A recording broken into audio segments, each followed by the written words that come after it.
Salut les gars! Non, ce rythme-là, non, parce qu'on boit trop, c'est trop. Trop, Dieu m'en garde. Il n'y a pas d'organisme qui supporte une telle fête. Salut les gars! Comment ça va chez vous? Tout va bien avec vous? Jeudi 31 juillet 2025, dernier jour de juillet. Août commence, mois des pères et de mon anniversaire le 16 août. Léonin, très fier. Mec, j'adore le mois d'août, j'adore le mois d'août. Je ne sais pas si c'est parce que c'est mon anniversaire, mais j'adore aussi être léonin. Enfin, je vous souhaite un excellent jeudi à tous. Aujourd'hui, c'est une très belle journée. Je vais sortir avec le maillot du Coringon, je vais à la salle de sport. Plus tard, je vais aussi porter le maillot du Coringon, les gars, pour défiler dans la rue. Je suis heureux, je suis content. Mais Hugo, es-tu satisfait de la façon dont la victoire s'est déroulée? Oui, mais je ne suis pas idiot. Et je ne peux ignorer ce qui s'est passé pendant le match, et c'est ce dont je vais parler dans cette vidéo. Je vais vous apporter l'audio du arbitrage vidéo, et je vais commenter tout selon mon point de vue, tout ce que j'ai vu. Palmeiras 0, Corinthians 1 hier à la Neoquímica Arena. Retour le 6, semaine prochaine au stade des gars.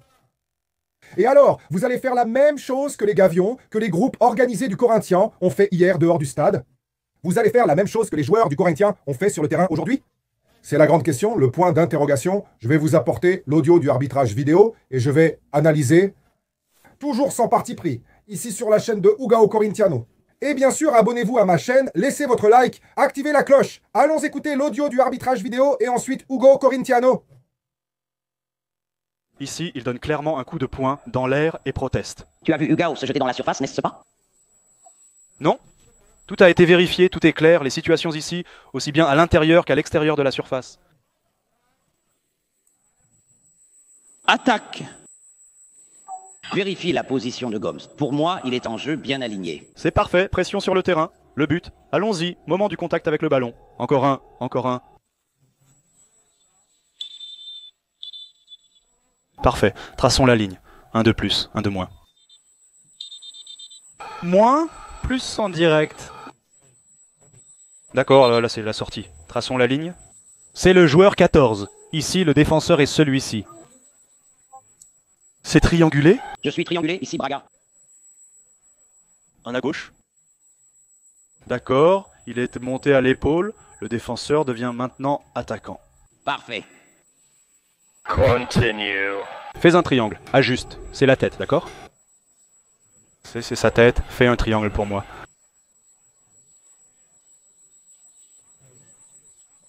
Un vers la droite.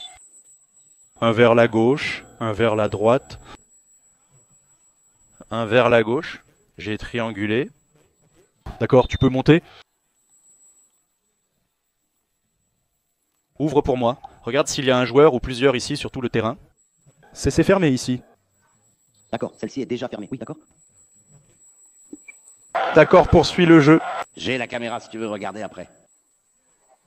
On va confirmer l'image. L'image est bonne. C'est bon, parfait, parfait, on continue.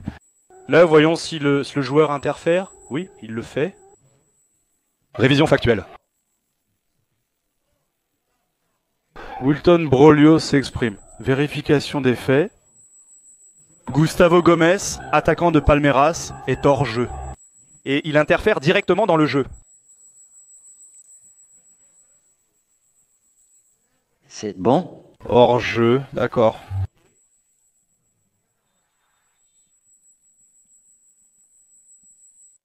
Avant de parler de cette action polémique, du hors-jeu ou non sur le but de Palmeiras, qui aurait permis d'égaliser, je veux vous dire quelque chose. Hier, avant le match, l'ambiance devant la Neoquímica Arena était tendue, mais au sens figuré. Les supporters chantaient, entonnèrent des chants, provoquaient les supporters de Palmeiras, comme d'habitude. Et c'est pareil aussi là-bas, à l'Allianz Park. N'est-ce pas? C'était beau à voir des fumigènes. Et là, il y a un idiot, un âne, qui fait passer les arbitres au milieu des supporters, dans une voiture sans vitres teintées, sans rien. Les supporters des Corinthiens ont insulté et protesté contre les arbitres, mais personne n'a lancé de pierre sur la voiture. Aucune agression contre les arbitres venus officier. Oui, il y a eu de la pression. Beaucoup disent, tu trouves ça normal? Mon frère, t'es jamais allé au stade? Ça arrive. La même situation à l'Allianz Park, il s'est passé quoi? Vous alliez applaudir l'arbitre? Ah, arbitre, arbitre, vous alliez faire ça, vous n'alliez pas insulter, vous n'alliez pas chanter des petites chansons contre l'arbitre. Tous les groupes de supporters feraient pareil, mais à l'Allianz Park, ça n'arrive pas. Je ne sais pas, mon frère, je ne sais pas pourquoi c'est arrivé hier. Vraiment, je ne sais pas pourquoi c'est arrivé hier. Les gars, en voyant une voiture ordinaire, ça ressemblait à un taxi, un Uber, je ne sais pas, sans vitres teintées. Là, c'est chercher les ennuis. Non, c'est chercher les ennuis. Aujourd'hui, tous les groupes de supporters feraient pareil. Cessons l'hypocrisie. Et autre chose, ce qui s'est passé à la Neoquímica Arena hier, c'était vraiment la rage dans les yeux. Nous sommes allés à la guerre, nous sommes partis pour nous battre. Et le Corinthians a été une équipe combative sur le terrain. Ils se sont battus contre Palmeiras. Mais là, en parlant d'arbitrage, c'est une toute autre histoire. Je parle du Corinthians, je parle du comportement des supporters. Et les supporters de Palmeiras, vous devez faire pareil au match retour, mon frère. Vous devez faire pareil. Je pense que le match aura lieu à l'Allianz Park. Faites de même. Tu vois? Bloquer les rues, remplir de supporters, accompagner le bus, faire un entraînement ouvert si possible, mettre de la fumée dans le stade. Vous devez le faire. Créer une ambiance de guerre, parce qu'on va repartir à la guerre. On va repartir à la guerre. Et un derby classique, c'est ça, c'est la guerre, mon frère. Dans le bon sens du terme, bien sûr, dans le bon sens du terme. Maintenant, en parlant du match, Corinthians était meilleur au début de la partie. Ils ont obtenu un penalty qui, à mon avis, était bien un penalty. La photo est là pour vous. Du bas de Memphis, on en a parlé, il l'a déchiré sur le moment. Je n'ai pas vu ça, je n'ai pas vu ça. Mais regardez la coupure sur sa jambe. C'est évident. Gustavo Gomes touche d'abord la jambe de Memphis avant que Memphis joue le ballon. C'est penalty, frère, rien à dire. Le ballon n'est pas rentré. Ensuite, le match devient fermé. Palmeiras s'améliore de la 40e minute jusqu'aux arrêts de jeu et manque de peu d'égaliser avec GI. André Ramalho a dégagé le ballon de la ligne, pratiquement de l'intérieur du but, là. Ça allait être le premier but de Palmeiras. Palmeiras devait mener 1-0 à la mi-temps, mais grâce à Dieu et André Ramalho, ce n'est pas arrivé. Place à la seconde période. Match fermé, Palmeiras légèrement supérieur avec plus de possession. Mais ils n'ont pas vraiment inquiété Hugo. Il y a eu une frappe de Sosa où le ballon est passé près et ensuite le but de Corinthians est arrivé.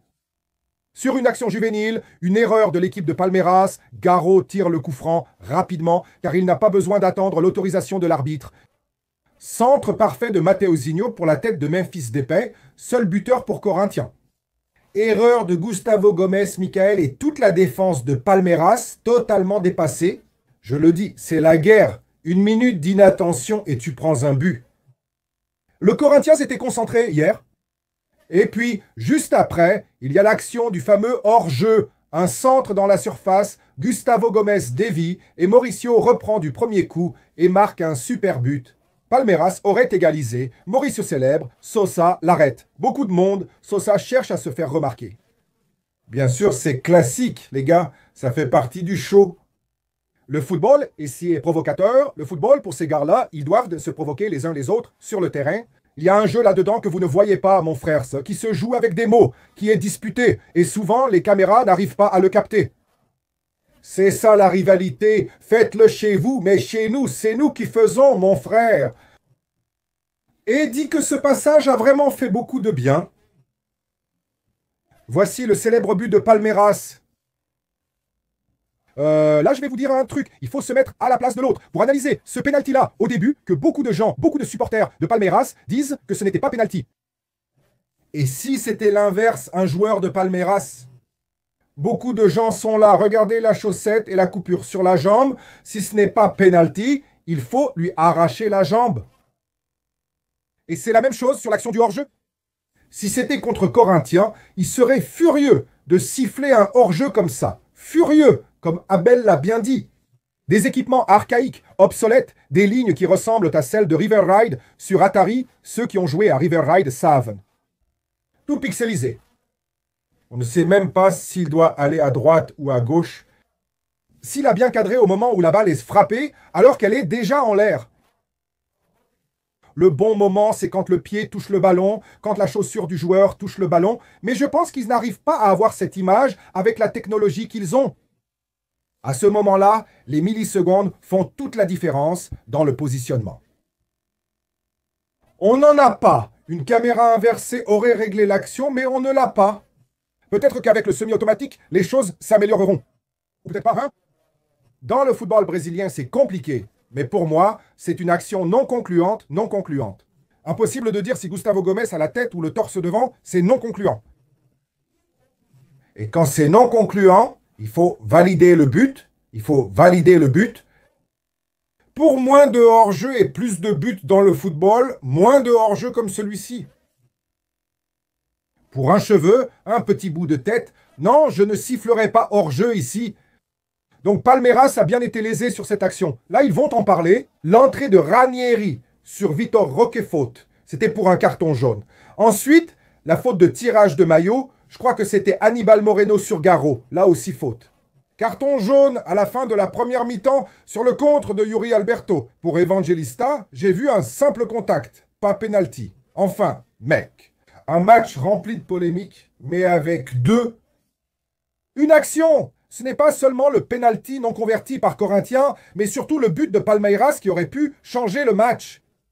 Et là, je pense, à mon avis, c'est la règle. Ils pensent que cette image du arbitrage vidéo est concluante. Moi, je ne trouve pas. Je trouve tout ça non concluant. Avec le arbitrage vidéo, pour quelques millimètres, ce n'est pas possible. Parce que tu n'as pas la technologie pour indiquer ce hors-jeu ou non à quelques millimètres près. Les lignes sont épaisses et mal tracées, comme je l'ai déjà mentionné.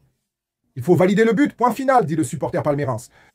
Sur cette action, tu as raison. Maintenant, se plaindre de Hugo Souza, se plaindre de l'ambiance dans le stade, se plaindre de l'arbitre qui a été mis sous pression dehors, faites exactement la même chose. Vous serez chez vous. La fête maintenant, l'ambiance hostile, c'est à vous de la créer, c'est à vous. Si tu ne crées pas, patience mon frère. Le jeu est-il ouvert? Oui. 1-0, c'est réversible au retour. Le Corinthians a un bon avantage à l'Allianz Park, ce qui compliquera la tâche pour Palmeiras comme pour Corinthians. J'attends encore un grand match. Et encore une fois, je le dis ici, sans polémique sur l'arbitrage, parce que ça saoule. On parle plus de l'arbitrage que du football lui-même, que du match lui-même. C'est ça le football brésilien, où à chaque journée, une équipe est lésée. C'est comme ça, mec. Ce n'est pas parce que Corinthians a été favorisé hier que Palmeiras ne l'a pas déjà été contre sport dans le championnat brésilien. São Paulo et Flamengo aussi. Beaucoup de clubs sont lésés à cause d'un mauvais arbitrage. Aucun arbitre ne plaît. Quel arbitre préfères-tu pour le prochain match? Personne, aucun consensus, car rien n'en vaut la peine. C'est ça, la grande réalité. Enfin, les gars, écoutez, je voulais vous apporter ça, en parler maintenant, sans la chaleur du match, mais c'est ma vision, c'est mon avis. Laissez les vôtres dans les commentaires de cette vidéo. Demain, c'est vendredi, non? Excellent vendredi à tous! Du contenu arrive sur la chaîne et samedi retour des pronostics avec Hugo pour la 18e journée du Brasileirão. Je vais garder un œil sur la Coupe du Brésil, hein? Peut-être juste une réaction ce soir. Alors, allons-y, gros bisous, à plus!